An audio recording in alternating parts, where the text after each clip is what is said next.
Inaresto sa Pasay City ang isang taxi driver at ang kasabwat umano niya sa tangkang pagnanakaw. Ayon sa pulisya, modus ng dalawa na pagnakawan ang mga bagaheng ikinakarga sa taxi. Ang mismong magsasagawa ng pagnanakaw ang itinuturong kasabwat na nagtatago sa loob ng trunk ng sasakyan. Makibalita tayo kay Isay Reyes.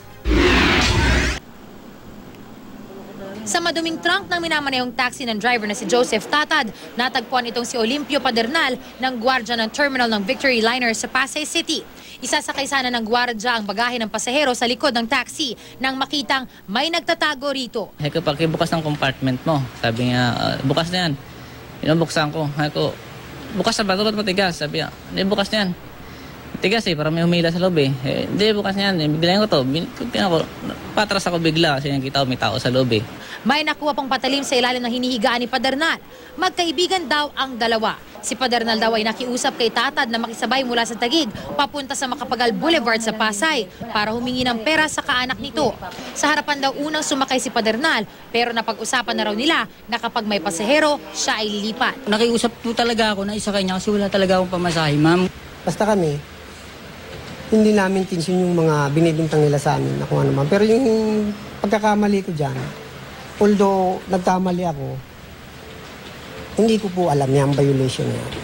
Kaso lamang, nang matanong na ang suspect kung bakit niya itinago si Padernal, di raw niya alam paano nabuksan ang trunk ng kanyang taxi.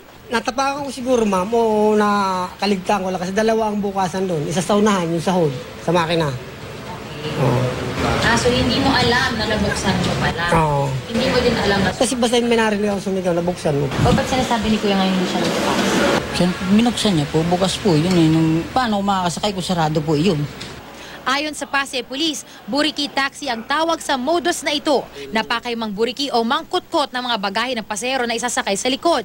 Kadalasan, kasunod na nito ang hold-up. Inaalam pa ng GMA News sa operator ng taxi kung gaano na nila katagal na driver si Tatad. Maharap sa reklamong paglabag sa Section 51 ng RA 4136 o hitching on a vehicle si Tatad. PP6 o illegal possession of deadly weapon naman si Padernal. Paalala ng Pasay Police, kapag sasakay ng taxi, huwag lang sa loob tumingin pero pati na rin sa compartment.